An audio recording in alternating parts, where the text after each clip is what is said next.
મિત્રો, આજે હું પાર્લરમાં જતી હતી તો મને મારા ઉપરવાળા માસી કે ક્યાં જાય છે કે, એટલે મેં એમને કીધું કે હું તો પાર્લરમાં જાઉં છું. તો મને કે કેમ? એટલે મેં કીધું મારા પગમાં બહુ ટેનિંગ થઈ ગયું છે, ડેડ સ્કિન થઈ ગઈ છે, તેની ટ્રીટમેન્ટ માટે. તો મને કે ઊભી રહે, એવા ખોટા ખર્ચા ન કર, હું તને ઉપાય આપું ને એ તું અપ્લાય કરજે, તને માત્ર ને માત્ર એક જ મહિનામાં રિઝલ્ટ દેખાશે. એટલે મેં કીધું કાંઈ વાંધો નહીં. તો એમણે મને જે ખરેખર ઉપાય આપ્યો અને મેં અપ્લાય કર્યો તો અત્યારે મને 40 થી 45 દિવસ થયા છે, પણ મને ઘણો એવો 30 થી 40% ફરક દેખાયો છે. એટલા માટે આજે હું તમારે પણ શેર કરું છું. તો એની માટે સૌપ્રથમ શું કરવાનું રહેશે, તો પહેલા તો તમને જેટલી વિડીયોમાં દેખાશે એટલી વસ્તુ લેવાની રહેશે. ઈનો, લીંબુ, ગુલાબજળ, કોફી પાવડર અને ખાંડ. ત્યારબાદ શું કરવાનું રહેશે, તો સૌપ્રથમ તો એક બાઉલ લેવાનું. એ બાઉલની અંદર ઈનો નાખવાનો. ઈનોમાં તમે કોઈ પણ ફ્લેવર લઈ શકો છો.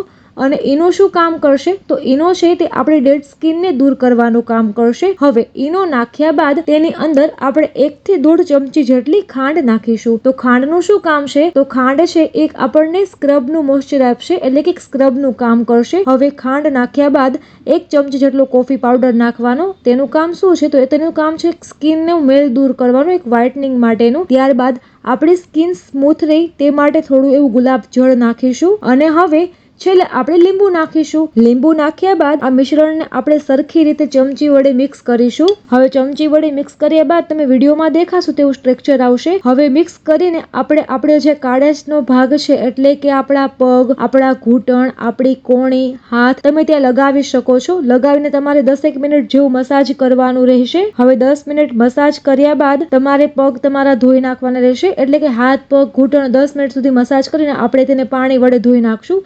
આમાં તમે ગરમ અથવા તો ઠંડુ, તમને જે પાણી યોગ્ય લાગે તે તમે લઈ શકો છો. હવે પાણી વડે ધોયા બાદ તેના પર આપણે મોઇશ્ચરાઇઝર લગાવી દેશું, જો હોય તો, અને ના હોય તો પણ કંઈ વાંધો નહીં. આ ઉપાય તમે 1 મહિનો કરશો એટલે 100% ડેફિનેટલી તમને રિઝલ્ટ દેખાશે જ દેખાશે.